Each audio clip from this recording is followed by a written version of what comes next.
Life ain't luck, man. This is what life is. Life is hard work, life is faith, and life is grace. If you understand that you got to work hard, faith without works is dead. You just keep the faith and work really hard and then ask God for as much grace as he can give you. Grace is God's unmerited favor. He gives you stuff you don't deserve. That's what you want out of life. You want God to do something for you that you just don't deserve it. That's what it is. So somebody was playing golf with a guy that owns Mayo Clinic one time. He told me, he said, justice is when you get what you deserve. Mercy is when you don't get what you deserve. Grace is when you get what you don't deserve. And you hear old people say, all I want is a little more grace. I just want some grace. I want God to give me a house that I don't really deserve. I want him to give me a lifestyle I don't really deserve. See, that's a problem with people. They think they deserve something. No, you don't. I work really hard. Everybody work hard. You just need some grace, man. You need God to just give you something that ain't on the vision board. You just need God to give you something that you didn't even ask for. That's when life get real special for you. All I want is a little more grace. Like I got a vision board, right? But I ask God that his will be done in my life. Because what I can want, it can never compare to what God can give. You see what I'm saying? So you can want all you want, but if you line up with the will of God, what God has planned for you is way better than anything you could ever plan. You can't outthink him. That's how you get the life of your dreams, man.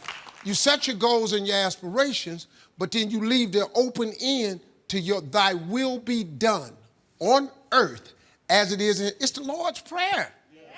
Man, it's not, when your mama teach it to you as a little kid, it's like really the dopest prayer, man. Give us this day our daily bread. Don't ask for nothing else. Quit worrying about tomorrow. Just help me make decisions for today that let me live the best day. When you worry about tomorrow, you're off into something you have no say-so in. You have no control. So why would you worry? By worrying does not add a single hour to a day. Not 1 hour. So what you got to ask God for is your daily bread, just for today. You'd be amazed what would happen to you if you quit tripping about tomorrow. Just today. Today is plenty. Today is so adequate. That's why he gives us 24 hours, and he breaks it up into day and night. You know why? Because he knows 24 is too much. So he lets you stay up during the daytime, let you go to bed at night so you can recover. You think I'm lying? Stay up 24 hours, see what happens. Just stay up 24 hours and see what happens. You ain't gonna believe it's too much.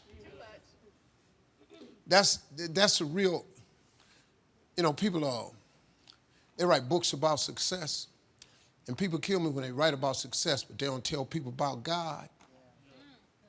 You're trying to be successful without God, you ain't gonna make it.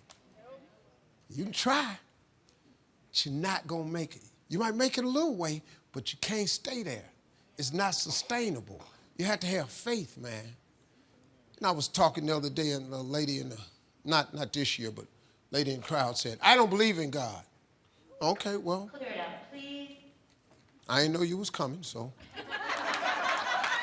I'm just talking to the other people in here who get it. Gratitude is one of the most overlooked and key principles to your success. If your goal is to be a millionaire, and you start out making $20,000 a year, and then God gets you to 50, but you mad because you ain't a millionaire. But hold up, man.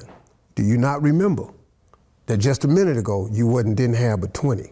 So you got to show gratitude for the 50. Then somehow, by the grace of God, you get to 150. It's people making 150 who used to be dead broke, mad because they not a millionaire. Hold up, partner. Do you remember when you was just making the 50? Now you done triple that, and you got to understand that there's joy in the journey. So if you don't show the proper amount of gratitude, You're never gonna be happy. You're never gonna be content. And after a while, man, God gonna get tired of you. It's like if somebody come over your house and borrow a cup of sugar every day. Every day somebody come to your house and ask you for a cup of sugar. And you give it to them and they walk away and don't ever say thank you.